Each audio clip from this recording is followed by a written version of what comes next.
Бүгін аңлайдыған чөчкіңлар шыр патша. Burunның burunuzda bir çoğ ormanlıqda bir hayvanat padişahlığı var iken. Şir bu elning padişahı iken. Kunlarning birida boshqa bir padişahlıqning qo'shuni bu davlatning chegarasiga tajovuz qilib kiribdi. Shir padişah darg'azabga kelibdi. U dushman bilan jang qilib, o'z vatanini qo'g'dashga bel bog'labdi. U amaldor va puhralarni o'rdaldiga yig'ibdi.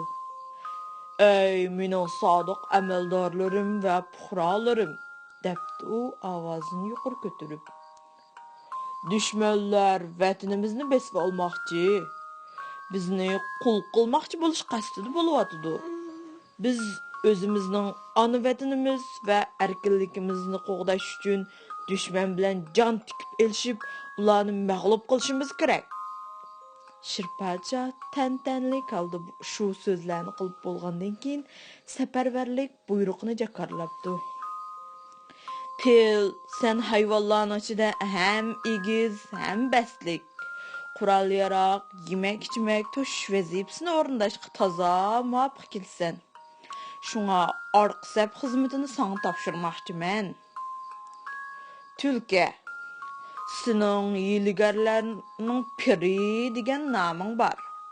Sen mening shtab boshlig'im bo'l. Maymun, sen daraxt qiyamishga mayir. Şunusini çarlıqçılıqqa təyinləy. Daraxt üstüdə durub küzdüb, əhvalını vaxtıda mənə məlum qılıb tur. Eyq vay, sən qavləm küçlük. Şunu sən hücumçu ətrafının komandiri bol. Şir bolğusu uruşunun ihtiyacıqa asasən hər bir hayvanğa vəzifə tapşırıbdı. Axırda toşqan bilən işək qapdı. Vəzirlər Şir padişahqa depdi. Aliləri, toşqan bilan eshak uchiga chiqqan to'qi yuraklar. Ularning batur jangchi bo'lishi mumkin emas. Eng yaxshisi ular o'ylardan chiqmay o'ltirib tursin. Shir 5-chi qapti va vazirlariga qarab, "Sizlar bu hikoyalarga uvol qilyapsizlar, bilamsizlar?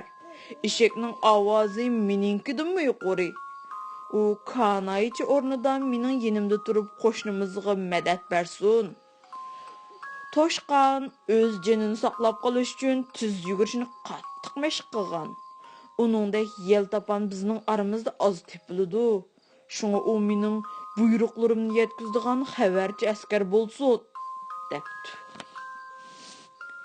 Andan keyin Shir ko'pchilikka qarab, "Düşmanga qarshi urushda har birimiz o'zimizning rolimizni joriy qildirib, o'rtoq ishimiz uchun bir ulush hassimizni qo'shishimiz kerak," debdi. Darvaqa hammaylar bir niyat, bir maqsad kurash qilib, dushmanlarni mag'lub qilibdi.